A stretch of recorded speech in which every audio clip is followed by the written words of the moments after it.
Rekaman video ini memperlihatkan saat terjadinya pembongkaran pagar tembok di sebuah lahan sengketa di Kelurahan Winangun 1 pada Februari lalu, yang berujung penangkapan seorang warga lanjut usia berinisial AT oleh pihak kepolisian. AT dilaporkan Citraland karena dianggap melakukan pengerusakan pagar tembok di lahan yang diklaim milik pengembang perumahan elit itu. Di lain pihak, AT menyatakan bahwa pembongkaran dilakukan karena pagar tembok berdiri di atas tanah waris miliknya. Persoalan ini kemudian menjadi polemik setelah viral di media sosial. Bahkan seorang jenderal TNI di Kodam 13 Merdeka belum lama ini membuat surat terbuka yang ditujukan kepada Kapolri sebagai bentuk keprihatinan. Menyikapi surat terbuka ini, pihak Citraland melalui kuasa hukumnya menyampaikan bantahan terkait berbagai tudingan miring.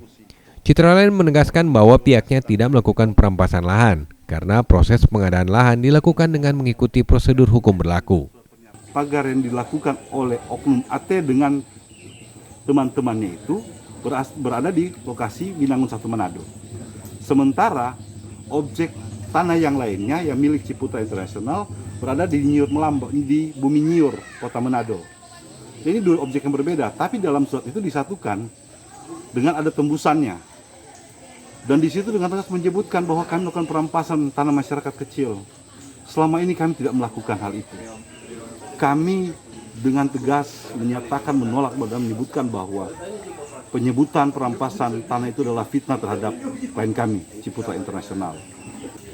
Kami meminta kepada aparat penegak hukum, dalam hal ini Polres Manado yang melakukan penyelidikan dan penyidikan kasus tersebut untuk mengusut hingga tuntas.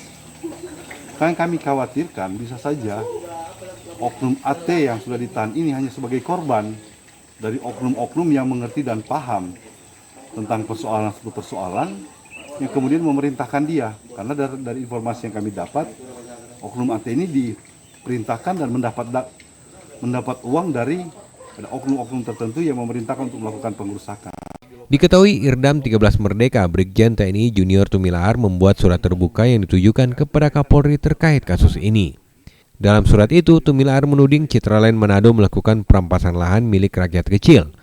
Ia juga memprotes sikap polisi yang melakukan pemanggilan terhadap seorang Babinsa TNI terkait dengan pengusutan kasus ini. Yongkelonda, Kompas TV Manado, Sulawesi Utara.